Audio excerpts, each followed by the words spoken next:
दोस्तों, आप सभी को पता है कि प्रधानमंत्री मोदी और कैबिनेट मंत्री गडकरी के रिश्ते कभी ठीक नहीं रहे हैं।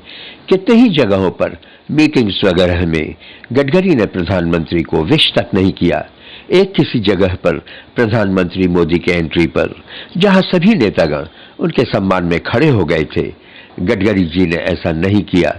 उन्होंने अपनी कुर्सी पर से उठने तक की जहमत नहीं की। हाथ मिलाना तो दूर की बात। लगता है गडकरी जी नाराज चल रहे हैं, और नाराज हो भी क्यों नहीं। उनके कितने ही मंत्रालय एक एक कर उनसे छीन लिए गए। क्या यह सही था? क्या उनके पर कतर दिए गए हैं? लेकिन ऐसा क्यों? गडकरी जी तो काम करने वाले व्यक्ति हैं। क्या आपको पता है गडकरी पर एक फीचर फिल्म बन रही है? गडकरी के समर्थकों का कहना है कि इस फिल्म के द्वारा गडकरी को प्रोजेक्ट करने का इरादा है। आप सभी को पता है कि 2024 में लोकसभा का इलेक्शन है। लोगों का कहना है कि इस फिल्म के माध्यम से गडकरी को मोदी के विकल्प के तौर पर पेश करने का इरादा है। गडकरी की छवि काफी साफ सुथरी है। भाजपा के सीनियर लीडर्स में उनकी काफी अच्छी पैठ है। राष्ट्रीय स्वयंसेवक दल पर भी उनकी अच्छी पकड़ है। कई बार सुनने में आया है कि योगी जी मोदी जी के विकल्प हो सकते हैं, लेकिन हालिया तस्वीर ऐसा बयान नहीं कर रही है। आज का सिनेरियो कुछ और ही है। लोगों का कहना है कि मोदी के करीबी कह रहे हैं कि इस फिल्म के जरिए गडकरी को एज प्राइम मिनिस्टर प्रोजेक्ट करने के पीछे बीजेपी की कई बड़े नेता हैं।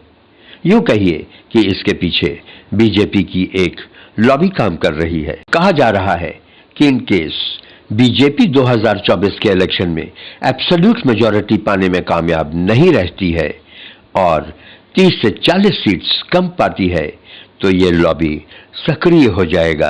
आरएसएस के कुछ बड़े नेता पूरी तरह से सक्रिय हो जाएंगे और कहा जा रहा है कि फिर मोदी नहीं बल्कि गडकरी का नाम प्रधानमंत्री के लिए आगे किया जाएगा।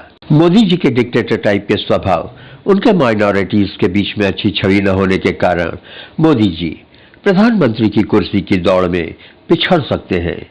इन खामियों का फायदा गडकरी जी को मिल सकता है।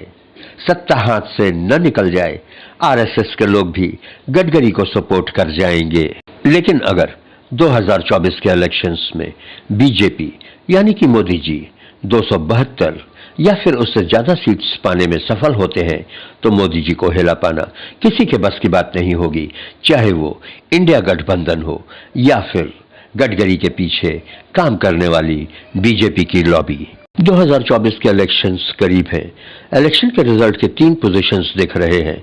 एक तो ये कि इंडिया अलायंस 272 के मैजिकल फिगर को छू ले। अगर ऐसा होता है तो मोदी सत्ता से बाहर हो जाएंगे और गडकरी का खेल भी ऑटोमेटिकली खत्म हो जाएगा।